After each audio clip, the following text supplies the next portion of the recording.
오늘 우리에게 주시는 살아있는 하나님의 말씀은 창세기 1장 27절. 찾기 참 쉽죠? 네. 우리 다 같이 읽도록 하겠습니다. 시작. 하나님이 자기 형상 곧 하나님의 형상대로 사람을 창조하시되 남자와 여자를 창조하시고 아멘. 네. 오늘부터 웨스트민스터 신앙 고백을 우리가 좀 다루려고 하기 전에 오늘 이 웨스트민스터 신앙 고백의 첫 시간과 굉장히 긴밀하게 연결되어 있어요. 오늘의 결론과 연결되어 있어서 오늘 먼저 제가 띄워놓은 이 문구부터 좀 나누고자 합니다. 저희 예배 시작 전에 찬양을 하기 전에 늘 이 문구가 띄워져 있어요. 그리고 제가 이거를 그대로 프린트를 해서 게시판에도 붙여놨습니다. 아마 보신 분이 계실지도 모르겠어요.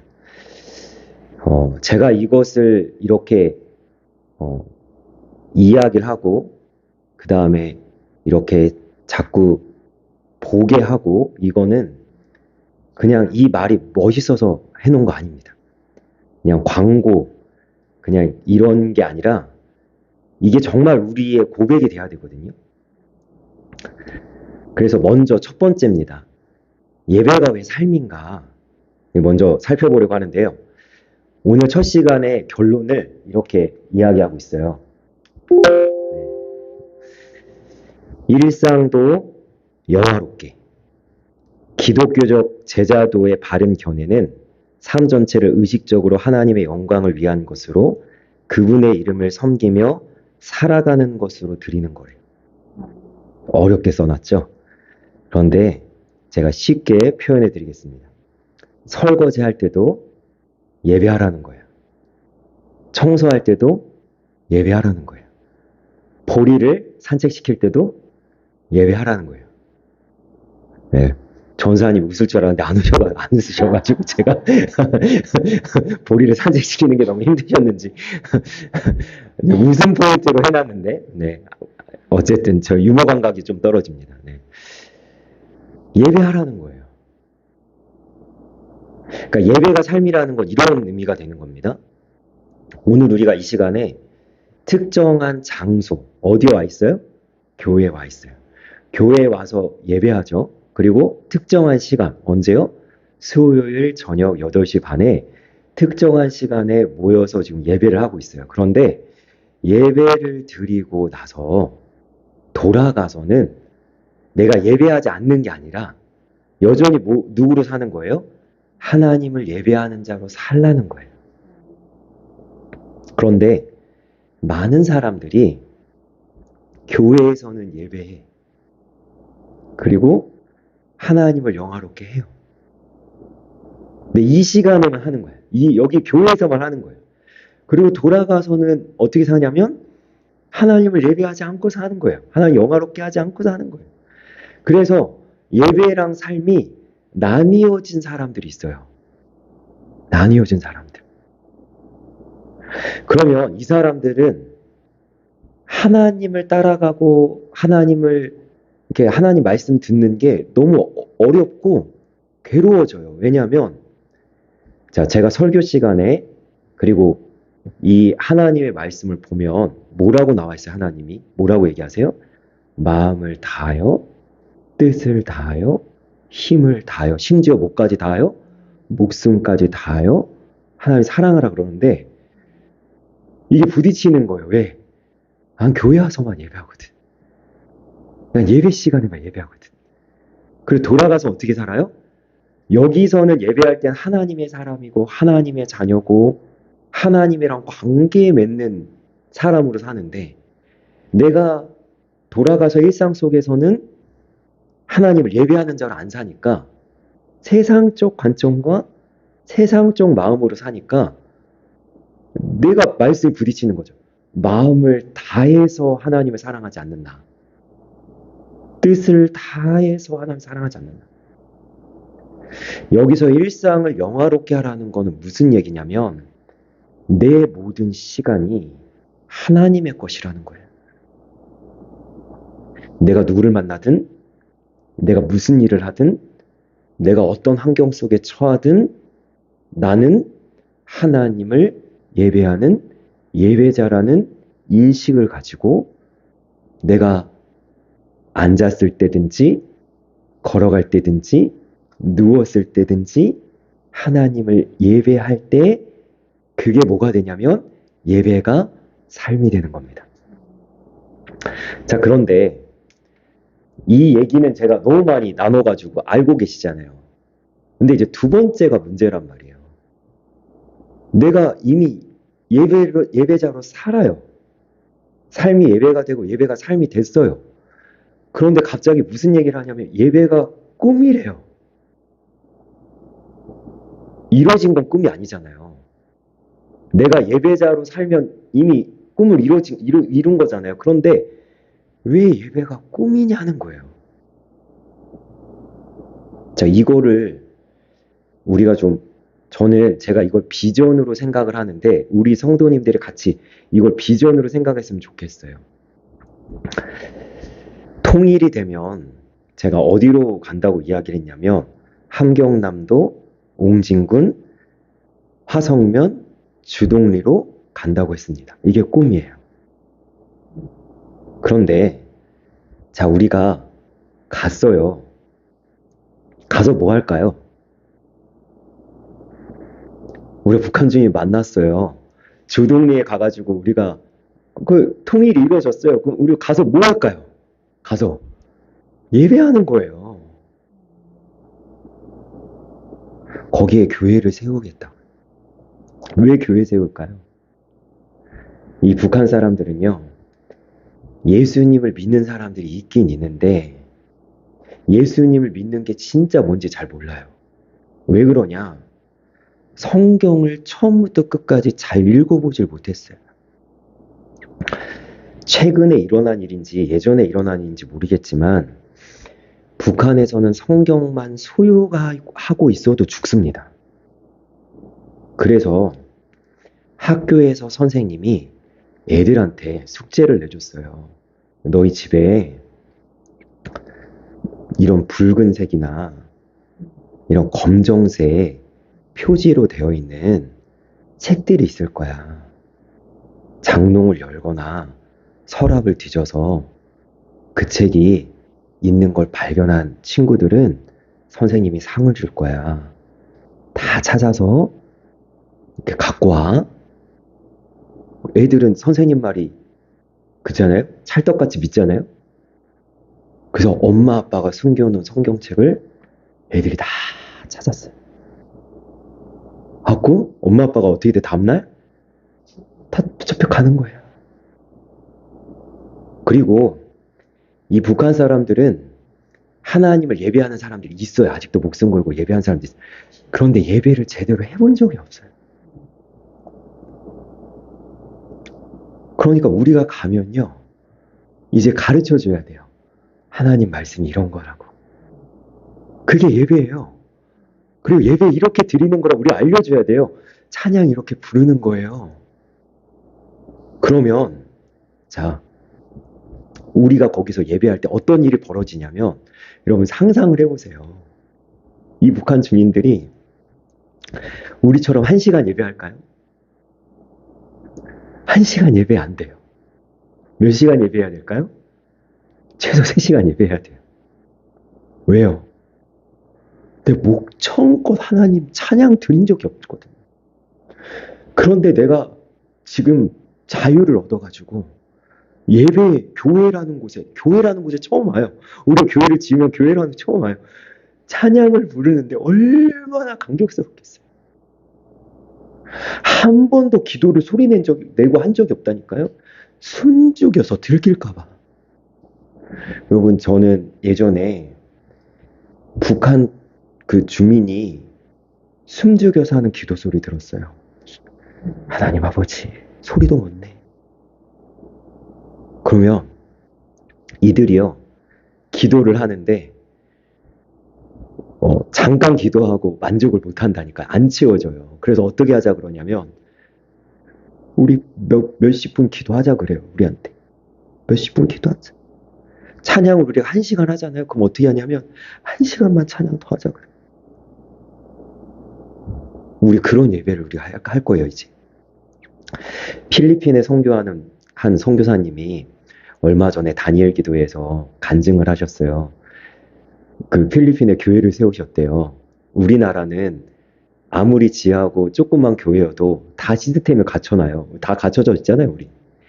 그런데 필리핀에 교회를 세운 선교사님 세운 교회는요, 이렇게 안 갖춰져 있어요. 교회라고 하는데 천막 쳐놓은 거예요. 크잖아요. 천막 쳐놓고 교회예요. 그런데 애들이 몇 시간을 걸어서 교회를 와요. 3시간을 찬양을 해요. 그래서 선교사님이 지쳤어요. 얘들아, 이제 찬양 그만하고 말씀 듣자. 그럼 애들이 선교사님의 바지끄댕이를 잡고 선교사님 30분만 찬양 더 해요. 우리가 몇 년 뒤에 만약에 진짜 통일이 돼서 우리가 북한에 교회를 세우면 어떤 예배를 하냐면 그런 예배를 하는 거예요. 3시간 동안 팍팍 뛰는 예배. 그런데 왜 예배가 꿈인지 아세요? 저는요, 제가 교회를 하나 세우냐 2개 세우냐 중요한 게 아니라요. 제 진짜 꿈은요, 북한의 백두산에서부터 지금 휴전선까지 이르는 이 모든 전역에 2,000개, 3,000개 한 곳도 교회가 없는 동네가 없이 모두 교회가 세워지는 거 제가 꿈꿔요. 그럼 여러분, 그 교회가 세워지면 어떤 일이 벌어질까요? 모든 북한 땅에서 이제 예배하는 거예요. 예배할 수 없었던 땅, 예배드리면 죽었던 땅,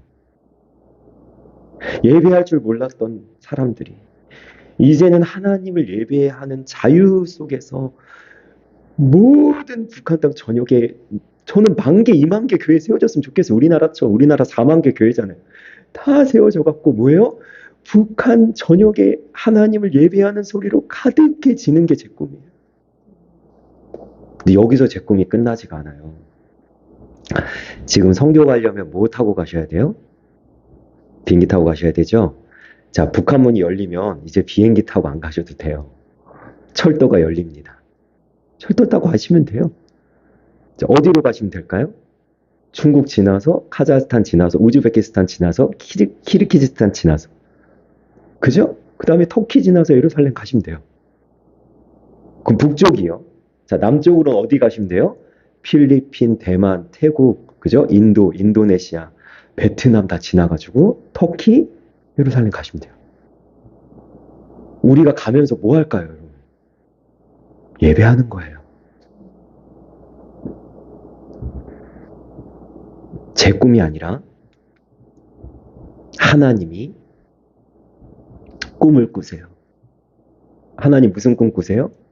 물이 바다 덮음같이 여호와의 영광을 인정하는 것이 세상에 가득해지길 꿈꾸세요.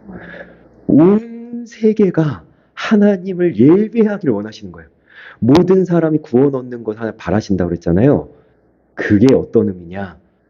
다 예배하라는 거예요. 다. 모든 만물들아, 호흡 있는 모든 것들아 예배하라. 그래서 예배는 우리의 삶일 뿐만 아니라 우리의 꿈이라는 거예요.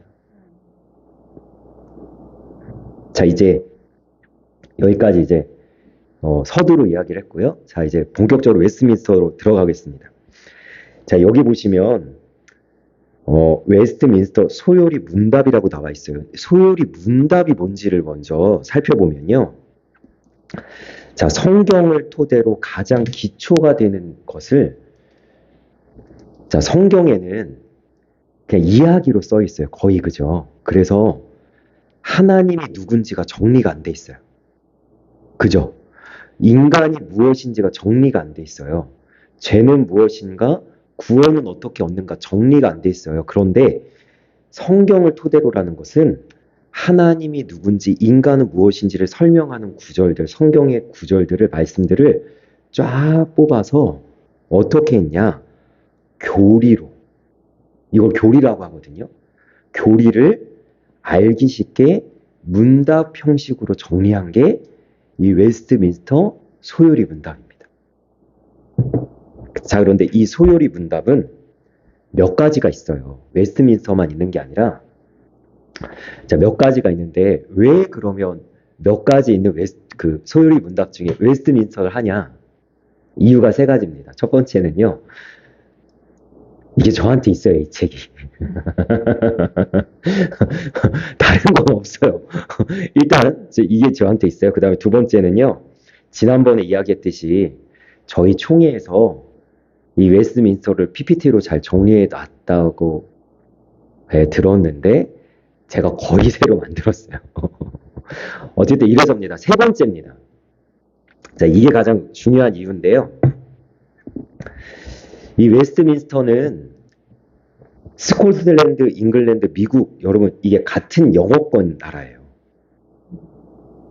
그래서 이 영어권 나라가 이 소요리 문답을 하는데 가장 중요한 건 뭐냐면 저희가 개혁주의 신앙이거든요. 칼빈.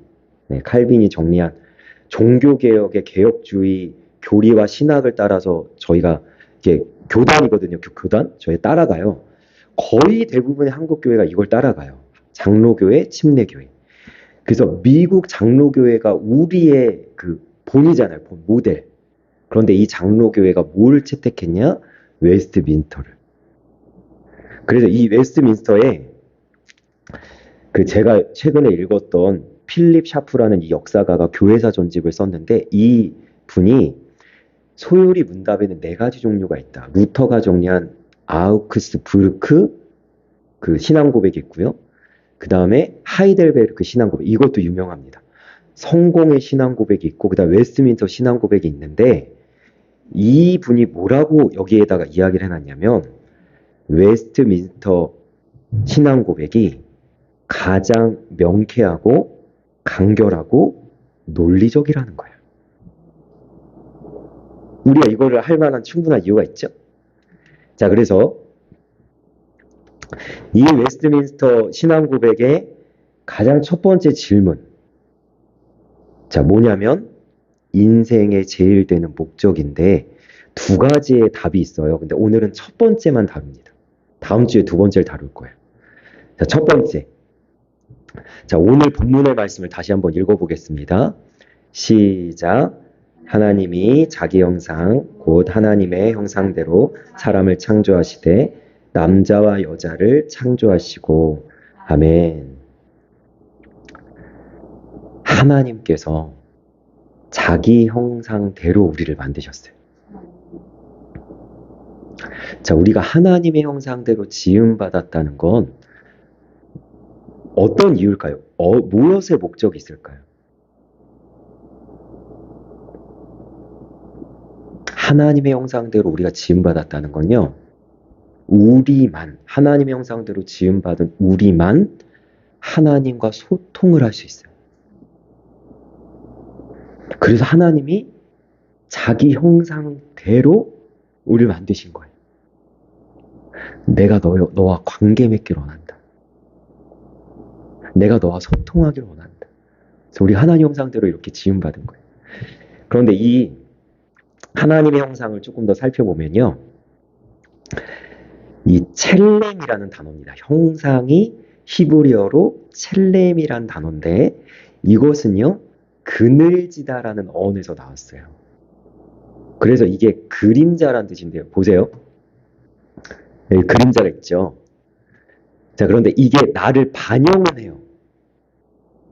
근데 나는 아니죠. 그죠? 자, 그래서 이 뜻이 더 확장되어서 어떤 의미가 됐냐면 그 그림자가 그 실제의 모양을 반영하듯 실체의 모양을 반영한다는. 자, 그러니까 어떻게 되냐면 내가 하나님의 형상으로 지음을 받았잖아요. 그럼 내가 누구를 반영해요? 하나님을 반영하는 거예요.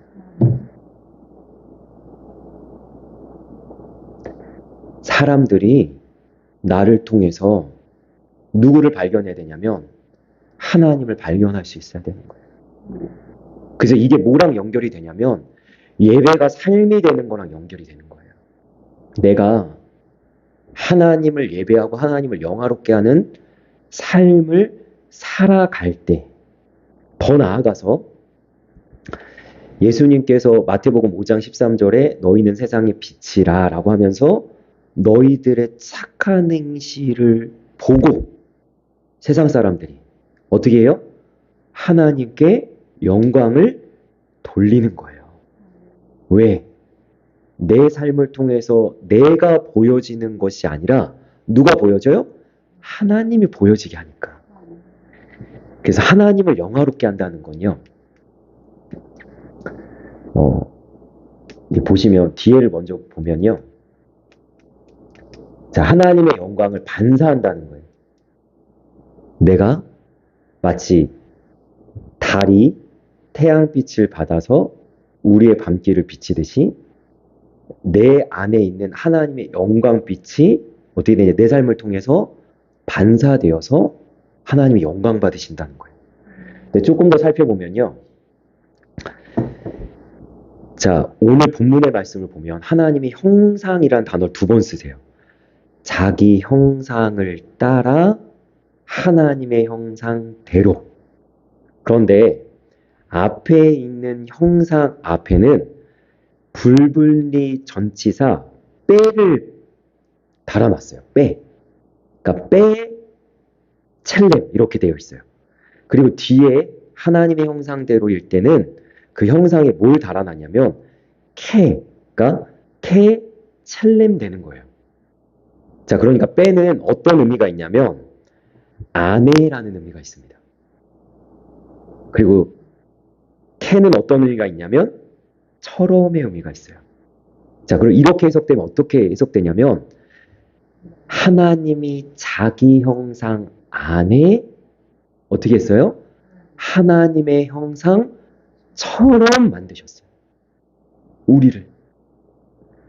그래서 웨스트민스터 이 소요리 문답 강해에는 이걸 어떻게 제가 오늘 공부한 주석에는 이렇게 정리해놨어요. 하나님의 형상 안에 하나님의 모양처럼 창조됐다는 얘기는 이는 인간이 매우 엄정하게 하나님의 형상과 모양을 반영하고 있음을 보여준다는 거예요. 근데 이거를 오해하시면 안 됩니다. 우리가 하나님의 생김새를 닮은 게 아니에요. 하나님 이렇게 생기시지 않았어요? 하나님 이렇게 생겼다 그러면 큰일 나요? 하나님 영이세요? 물론 하나님은 눈이 있어서 보시고 귀가 있어서 들으세요. 그러나 이렇게 생기신 건 아니에요. 이거는 생김새와 외모를 얘기하는 게 아니에요. 우리가 하나님을 닮았다는 건 뭐냐면 하나님의 속성을 닮았다는 거예요. 하나님 거룩하시죠? 우리도 거룩해질 수 있고 하나님 사랑이십니다. 우리도 하나님처럼 사랑하며 살 수 있어요.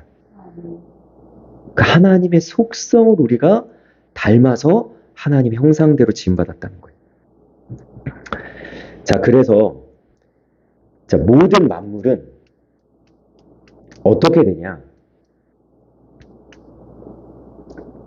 자, 시편 19편 1절에 보니까 이렇게 말씀합니다. 하늘이 하나님의 영광을 선포하고 궁창이 그의 손으로 하신 일을 나타내는도다. 자, 이것은 하늘하고 궁창만 얘기하는 게 아니죠. 하나님이 지으신 모든 만물은 무엇을 목적으로 창조되었어요? 하나님을 영화롭게 하고 하나님을 예배하고 하나님을 찬양하도록 만들어졌어요. 그러면 하나님의 형상대로 지음받은 우리와 다른 만물이 구별되는 점이 있어요. 그게 뭐냐면요. 다른 만물은 자발적으로 하나님을 찬양하는 건 아니에요. 이야기를 조금 더 해봅시다. 자, 하늘이 하나님을 찬양하되 그거는 하나님의 뜻에 굴복되어서 그리고 순종되어서 찬양하는 거예요. 하늘이 무슨 어떤 뜻을 가지고 어떤 그런 걸 가지고 찬양하는 게 아니라 그냥 하나님의 그 어떤 권위에 눌려서 찬양하도록 되어 있는 거예요.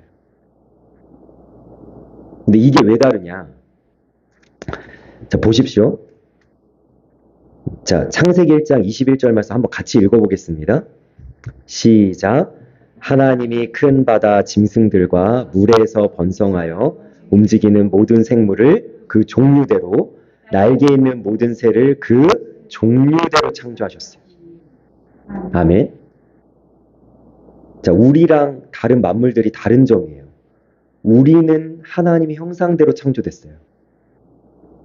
그런데 다른 만물들은 어떻게 창조됐냐면 그냥 종류대로 또 종류대로 창조됐어요.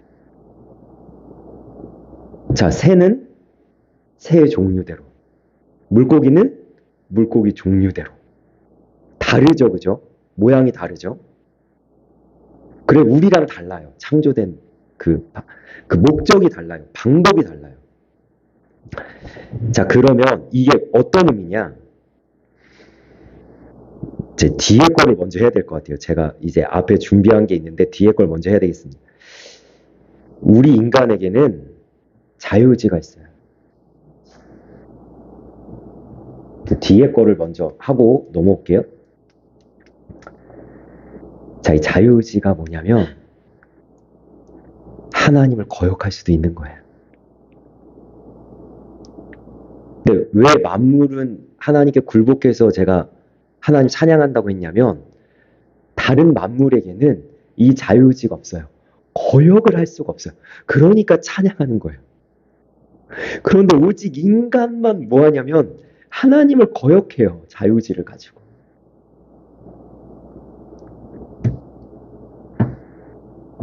그래서 우리가 얼마 전에 6분의 그 어르신들이 세례를 받았을 때 우리가 왜 감격하는지 아세요? 자유의지가 있기 때문에 감격하는 거예요. 그분들이 거부할 수 있었어요. 복음을, 세례를, 그리고 그거를 결국에 못 받으신 분이 계세요. 결론적으로. 왜? 자유의지가 있기 때문에. 그런데 우리가 하나님 외에 다른 걸 선택할 수 있는데 하나님 말고도 다른 걸 사랑할 수도 있는데 우리가 이 자리에 나와가지고 하나님을 예배하고 있어요. 우리가 하나님을 선택했어요. 하나님을 사랑하고 있어요. 이것보다 하나님 기뻐하시는 일이 없다는 거예요. 야, 너희들이 나를 선택하지 않을 수도 있는데 너희들이 나를 거역할 수도 있는데 이 시간 예배드리지 않고 다른 거 할 수도 있는데 너희들이 지금 이 시간 하나님 말씀을 듣고 하나님을 찾아왔고 하나님을 사랑한다고 하고 하나님을 찬양하니 이것보다 하나님 기쁘신 일이 없는 거예요. 그러니까 하나님은 예배를 가장 기뻐하세요. 어제 제가 노예를 갔는데요.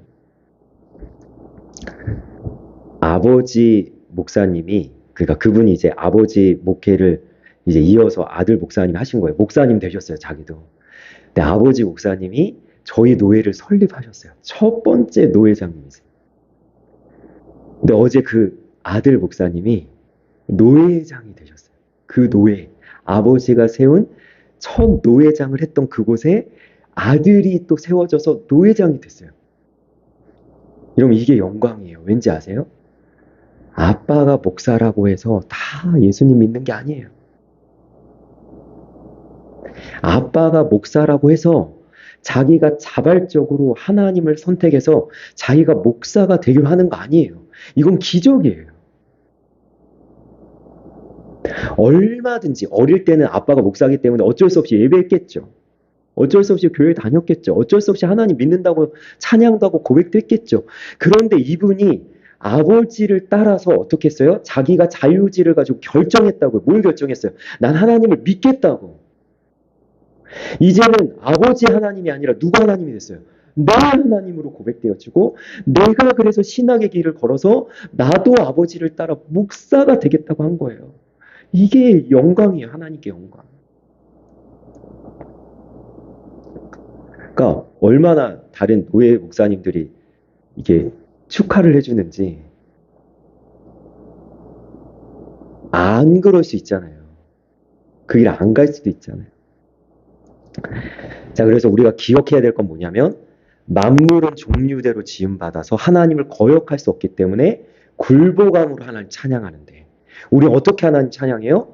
우리는 하나님 거역할 수 있음에도 불구하고 하나님을 사랑하기로 했고 하나님을 선택해서 자발적으로 하나님을 찬양하고 있다는 거예요. 하나님 기뻐하시는 일이에요. 자, 그런데 자, 이 말씀이 정말 놀라운데요. 예수님이 태초에 있었던 말씀이잖아요. 그래서 그 말씀이 하나님의 형상대로 우리를 창조하셨잖아요. 우리가 누구 모양으로 창조됐어요? 하나님의 모양으로.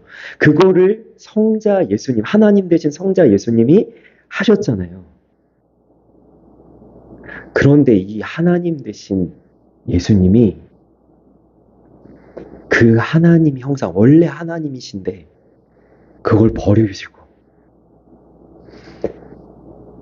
그는 하나님과 동등됨을 취할 것으로 여기지 아니하시고 어떻게 하셨냐? 오히려 자기를 비워 종의 형체를 가지사 우리와 같이 되신 거예요.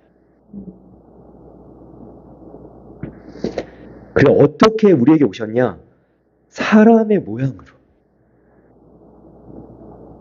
이 말씀이 너무 놀라운 말씀이에요. 하나님이신 그분은 사람을 창조하실 때 자기 형상, 하나님의 형상대로 우리를 창조하셨는데 하나님이신 그분은 오히려 자기를 비워서 사람의 모양으로, 우리 모양으로 우리를 구원하시기 위해서 오신 거예요. 말도 안 되는 일이에요, 이게. 근데 심지어 그 하나님이신 그분이 사람의 모양을 입고 우리에게 오셔서 어떻게 되셨어요? 자기가 창조한 하나님의 형상을 가진 사람들의 손에 의해 창조주이신 그분이, 하나님이신 그분이 우리에게 못 박혀서 우리에게 죽임을 당하신 거예요. 자신을 다 내어주셨어요. 하나님이신 그분이. 하나님이 자기 피로 교회를 세우셨다고 하셨죠. 우리를 위해서 모든 고난을 당하시고 모든 피를 다 쏟으셔서 우리의 구원을 이루신 거예요. 그러면 이제 우리가 살아가야 될 삶은 뭐냐? 자, 인생의 가장 첫째 되는, 제일 되는 목적이 무엇인가? 라고 했을 때 첫 번째 답이 뭐냐면 하나님을 영화롭게 하는 거예요. 왜 하나님을 영화롭게 할까요? 두 가지 이유입니다. 첫 번째는 내가 하나님 형상대로 지음받았기 때문이에요. 두 번째는요, 예수님이 나를 위해서 자기를 다 주셨기 때문이에요.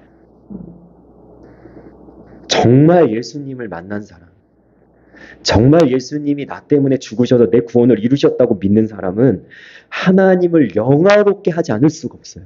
이 사람은 하나님을 영화롭게 하기 위해서 자기의 생명까지도 줄 수 있는 그런 헌신과 그런 자발성을, 자기의 자유의지를 다 들여 하나님 앞에 마음을 다해, 뜻을 다해, 목숨을 다해 사랑하는 삶을 사는 거예요. 이것이 예배가 삶이 되는 거예요. 그래서 저는 오늘 준비한 게 있는데요. 제가 아까 사실 오전에 이게 첫 시간이고 제가 정말 시간을 많이 들였거든요. 오늘 이게 잘 전달된지 잘 모르겠지만 아까 시뮬레이션을 해보니까 제가 30분 안에 이걸 준비한 내용 다 못 맞히더라고요. 네, 못 맞춰서 제가 30분 되면 딱 끊고 그 다음 주에 하겠습니다. 근데 제가 오늘 이 말씀을 준비하고 오늘 이것을 나눈 건 전 소망합니다. 우리 모두가 하나님을 영화롭게 하는 삶을 살기 원합니다. 예배가 삶이 되어서 정말 우리의 모든 순간, 모든 시간 하나님을 예배하고 또 예배하고, 그래서 하나님 우리를 통해서 영광 받으시기 원합니다. 아, 내가 너를 통해서 영광 받고 있어. 그리고 하나님 뭘 기뻐하신다고요? 이렇게 우리가 예배하는 거 너무 기뻐하세요. 너무 좋아하세요. 그냥 나와만 있어도 하나님 좋으신 거예요. 이왕이면 더 예배 잘하고 더 찬양 열심히 하고 이러면 좋겠지만 이 나와 있는 걸로 이미 하나님 너무 좋으신 거예요. 그래서 어떤 일상 속에서 살든지 그 일상을 영화롭게, 하나님을 영화롭게 하는, 하나님을 기쁘시게 하는 그러한 모습이 있기를 주님의 이름으로 간절히 소망합니다. 우리 기도하겠습니다. 살아계신 하나님, 우리가 인생의 제일 되는 목적에 대해서 하나님을 영화롭게 하는 것이다 라는 것에 대해서 나눴습니다. 하나님, 이 시간 우리가 지식적으로, 이성적으로 이 말씀을 받는 것이 아니라 우리의 마음과 가슴에 깊이 이 말씀이 새겨지기를 원합니다. 그냥 머리로 깨닫고 내가 좀 알았어, 오늘 공부했어가 아니라 야, 정말 하나님을 영화롭게 해야 되는구나. 정말 내가 그 삶을 살아가야 되는구나.